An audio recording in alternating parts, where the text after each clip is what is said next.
perkenalkan, nama saya Nur Anissa Rahma dengan NIM 213140098. Saya mahasiswi dari jurusan Bimbingan Konseling Islam Universitas UIN Sultan Maulana Hasanuddin Banten. Ini bertujuan untuk memenuhi tugas mata kuliah mikrokonseling.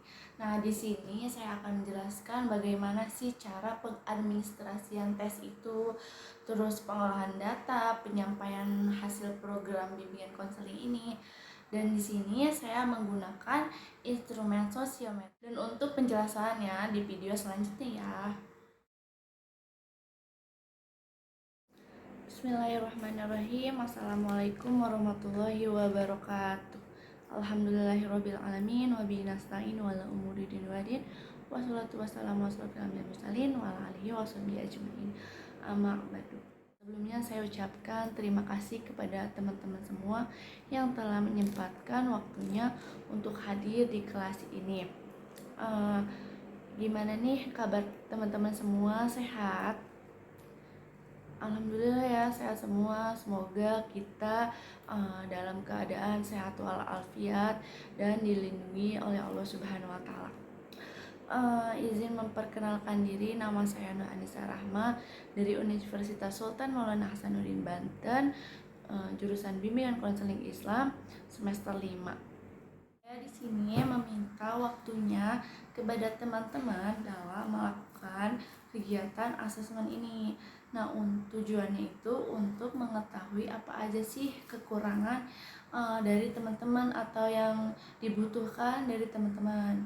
Nah, sebelumnya teman-teman apakah sudah pernah ada kegiatan seperti kakak di sini? Belum. Jadi kayak ini pertama kalinya ya. Oke. Jadi saya akan melakukan suatu kegiatan asesmen dengan menggunakan sosiometri. Nah, ada yang tahu nggak sih apa itu sosiometri? Atau ada yang sudah pernah dengar sosiometri itu apa? Belum? Oh, belum. Oke, jadi sosiometri adalah alat yang digunakan untuk mengukur interaksi sosial pada suatu kelompok. Nah, kelompok ini itu ada beberapa kelompok, yaitu kelompok kecil maupun kelompok besar. Nah, sampai di sini ada yang ingin ditanyakan, teman-teman? Tidak ada. Oke, jadi di sini kakak akan memberikan satu pertanyaan kepada teman-teman. Nah, nanti teman-teman jawab dengan dua pertanyaan ya. Contohnya kayak seperti ini. Siapa teman yang kalian senangi ketika diajak belajar?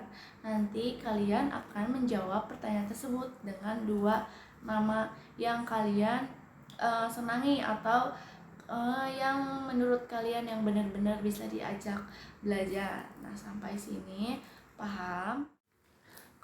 Nah, kalau kalian sudah paham, kita langsung saja ya.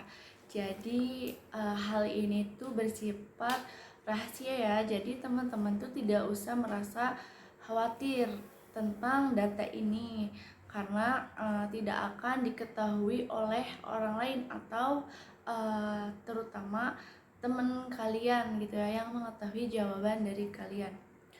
Nah, hal ini juga tidak akan berpengaruh terhadap nilai kalian karena ini tuh bukan ujian ya teman-teman. Baik, untuk itu kakak akan memberikan satu kertas dan nanti kalian isi kertas tersebut ya. Nah, untuk itu siapkan alat tulisnya terlebih dahulu ya. Sudah oke. Sebelum kita lanjut, apakah teman-teman ada yang ingin keluar sebentar atau ada yang ingin ke toilet gitu agar pelaksanaan kegiatan ini tidak akan terganggu oleh hal-hal yang seperti itu. Ada yang ingin keluar? Oke, tidak ada ya.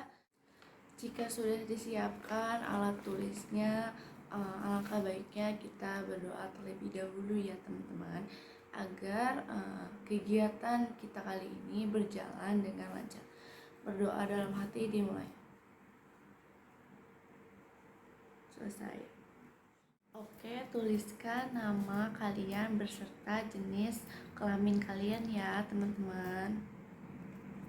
Dengerin kakak baik-baik ya. Akan memberikan satu pertanyaan, yaitu pertanyaan siapa teman yang kalian senangi di kelas. Kakak ulangi lagi ya. Jadi siapa teman yang kalian senangi di kelas? Jika sudah, silahkan diisi ya teman-teman.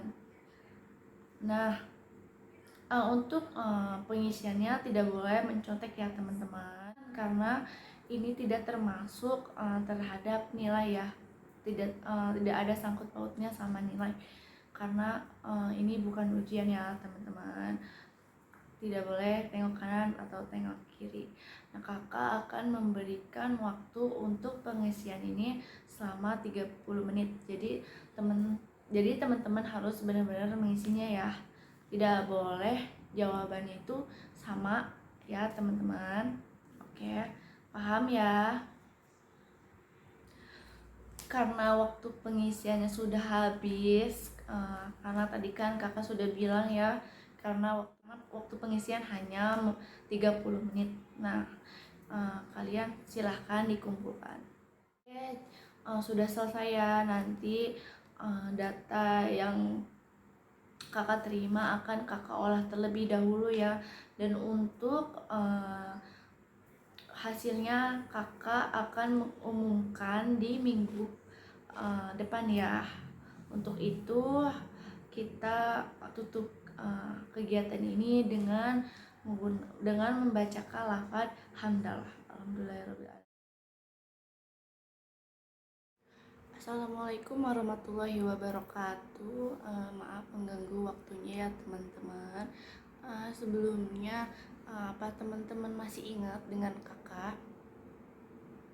Oh, ada yang masih, ada yang belum ya. Oke, kakak perkenalan lagi ya. Perkenalkan, nama kakak Nur Anissa Rahma, jurusan Bimbingan Konseling Islam, Universitas Sultan Maulana Hasanuddin Banten, semester 5 ya teman-teman.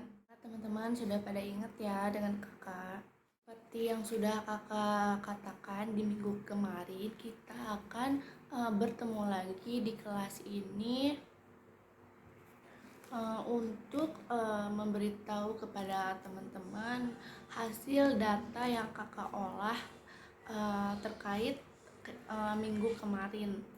Yang sudah kakak lihat, ternyata banyak sekali dari kalian yang interaksi sosial itu masih kurang baik. Masih ngerasa nggak sih kalau interaksi kalian itu kurang baik? Kayak semisalnya kalian tuh masih suka berkelompok-kelompok atau bersirkel-sirkel. Kalian masih merasa ya, tetapi di sini juga ada interaksi sosialnya yang sudah bagus nih. Nah, karena yang interaksi bagus ini karena mereka banyak yang dipilih. Namun ada beberapa juga yang interaksinya kurang baik, mereka yang kurang atau yang sedikit dipilih oleh teman-teman di sini. Nah, yang sedikit dipilih ini yang berarti yang interaksi sosialnya kurang bagus ya teman-teman. Nah, untuk data ini atau siswa yang tidak dipilih ini, kakak akan meminta bantuan kepada wali kelas untuk memanggil nama-nama yang interaksinya yang kurang bagus ya. Nah, untuk teman-teman yang dipanggil nama-namanya itu tidak usah khawatir ya atau takut, karena kita akan berdiskusi bagaimana interaksi sosial yang baik dan bisa memudahkan kalian untuk berinteraksi, dan kalian juga akan merasa nyaman. Paham ya teman-teman? Dan untuk nama-nama yang tidak dipanggil berarti itu interaksinya sudah bagus ya. Nah, mungkin itu saja yang bisa kakak sampaikan. Jika kalian bertemu kakak di jalan atau dimanapun itu, gak apa-apa ajak kakak untuk berinteraksi atau bercerita tentang apapun itu, tentang masalah-masalah kalian atau hal lainnya ya. Terima kasih juga kepada teman-teman yang telah menyempatkan waktunya. Semoga kalian sehat selalu dan dalam lindungan Allah Subhanahu wa taala dan dipermudah dalam segala urusannya. Mungkin itu saja ya. Kakak cukupkan. Terima kasih. Wassalamualaikum warahmatullahi wabarakatuh. Baik teman-teman, di sini saya akan menjelaskan bagaimana cara mengelola sosiometrik dan nanti saya akan memunculkan tabel-tabel di sini ya. Baik, dari hasil data yang saya ambil kemarin itu ada nama-nama yang interaksinya itu kurang baik dan seperti yang saya temukan juga hasil datanya itu ada indeks, terus pilihan pertama dan pilihan kedua ya. Terus di balik kode-kode ini ada nama-nama siswa atau siswi yang kemarin saya ambil datanya. Kenapa menggunakan kode? Karena kita itu ada yang namanya asas kerahasiaan. Jadi kita tidak boleh membocorkan atau memberitahukan kepada orang lain terkait nama-nama siswa tersebut. Nah, baik, saya di sini menggunakan kode huruf. Nah, di indeks yang pertama itu ada AB, yaitu nama-nama teman-teman di sini. Terus ada CD, EF, GH, IJ sampai 10 yaitu ST. Nah, yang di indeks pertama bisa dilihat ya, AB itu memilih EF di pilihan pertama dan pilihan yang keduanya itu OP. Terus yang kedua CD memilih pilihan pertama itu AB dan EF di pilihan kedua. Yang ketiga yaitu EF, pilihan pertamanya itu OP, terus pilihan yang keduanya MN. Dan yang keempat GH, pilihan pertamanya itu KL dan pilihan keduanya IJ. Yang kelima IJ memilih pilihan pertama itu GH dan pilihan keduanya itu AB. Yang keenam KL, pilihan pertamanya itu MN dan pilihan yang keduanya OP. Yang ketujuh itu ada MN, di pilihan pertama itu CD dan pilihan yang keduanya itu GH. Selanjutnya itu ada OP, dia memilih pilihan pertamanya itu IJ dan pilihan keduanya itu MN. Terus selanjutnya ada QR, memilih pilihan pertamanya itu GH dan pilihan keduanya itu MN. Dan yang terakhir itu ada namanya ST. Nah, pilihan pertamanya itu KL dan pilihan yang keduanya MN. Tadi itu adalah data teman-teman memilih teman-teman yang bisa diajak komunikasi. Nah, selanjutnya itu ada diagram olah data sosiometri ya. Bisa dilihat ya teman-teman di samping saya ini. Bisa dilihat juga di sini AB memilih EF di pilihan pertama dan memilih OP di pilihan kedua. Terus CD itu memilih AB di pilihan pertama dan yang kedua CD memilih pilihan pertama itu AB dan pilihan keduanya itu EF. Terus yang ketiga si EF memilih pilihan pertama yaitu OP di pilihan keduanya itu MN dan yang keempat itu GH, pilihan pertamanya itu KL dan pilihan yang keduanya itu IJ. Nah, bisa dilihat ya di sini siswa yang paling terpopuler itu jatuh kepada MN dan OP. Wah, keren sekali ya, banyak dipilih soalnya. Dan siswa yang terkucilkan atau terasingkan itu jatuh kepada QR. Mungkin nama-nama ini yang interaksinya kurang bagus ya teman-teman, tapi nama-nama yang terasingkan ini tidak usah takut atau khawatir ya. Nanti kakak akan bantu siswa yang terasingkan ini. Untuk siswa yang terasingkan ini kakak akan bantu agar interaksi sosialnya itu bagus dan baik ya, dan juga bisa membuat dirinya nyaman gitu. Nah, selanjutnya di sini ada tabel program sosiometrik. Nah, yang di sini itu ada jenis kegiatan atau layanan, terus bidang bimbingan yaitu pribadi, sosial. eh, Nah, selanjutnya itu ada bidang bimbingan. Yang pertama itu ada pribadi, sosial, belajar, karir. Nah, terus ada fungsi bimbingan dan konseling. Terus ada tujuan, ada sasaran, ada waktu. Nah, di jenis kegiatan layanan itu ada persiapan. Yang pertama itu ada asesmen kebutuhan sosiometri. Nah, yang sudah dilakukan di minggu kemarin ya, teman-teman. Terus fungsi dari bimbingan dan konseling ini yaitu fungsi pemahaman, memberikan pemahaman kepada teman-teman terkait masalah dari masalah teman-teman sendiri, gitu kan. Terus ada tujuan. Nah, yang tujuan itu ada terungkapnya kebutuhan peserta didik atau konseling. Nah, sasarannya itu yaitu seluruh anggota peserta tes sosiometrik. Nah, waktunya itu kakak memberikan waktunya itu untuk waktunya itu yaitu di bulan Juli. Terus ada yang kedua yaitu jenis kegiatannya itu menyusun program bimbingan dan konseling. Nah, fungsinya juga sama yaitu fungsi pemahaman. Nah, tujuannya juga untuk layanan bimbingan dan konseling lebih terarah dan tepat sasaran. Terus sasaran juga yaitu seluruh anggota yang mengikuti tes sosiometri yang kemarin itu ya, teman-teman.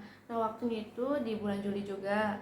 Nah, yang ketiga yaitu konsultasi program bimbingan dan konseling. Yang fungsinya juga sama, tujuannya juga tercapainya keberhasilan layanan bimbingan dan konseling. Terus sasarannya itu sama yang kayak tadi yaitu seluruh anggota peserta tes. Waktunya juga di bulan Juli ya, sama. Terus yang keempat yaitu pengadaan sarana atau prasarana dan konseling dalam bimbingan konseling. Nah, tujuannya itu agar terpenuhinya kebutuhan sarana yang menunjang keberhasilan layanan bimbingan dan konseling. Sasaran juga sama, seluruh peserta tes sosiometri. Terus waktunya juga sama di bulan Juli. Terus ada layanan bimbingan dan konseling, yaitu di sini ada layanan dasar. Terus ada bimbingan klasikal, bimbingan kelompok. Terus di sini juga ada layanan responsif, yaitu konseling individual, terus konseling kelompok, konsultasi, terus bimbingan dan konseling melalui elektronik gitu kan. Terus yang keempat itu dukungan sistem. Yang di sini dilihat yaitu yang melaksanakan dan menindaklanjuti asesmen, yaitu termasuk kunjungan rumah atau kunjungan rumah. Bisa dilihat ya, di sini ada menyusun dan melaporkan, terus membuat evaluasi, melaksanakan administrasi, dan pengambilan konferensi konselor ya. Mungkin itu saja yang bisa saya sampaikan, kurang lebihnya mohon maaf. Wabillahi taufiq wal hidayah. Assalamualaikum warahmatullahi wabarakatuh.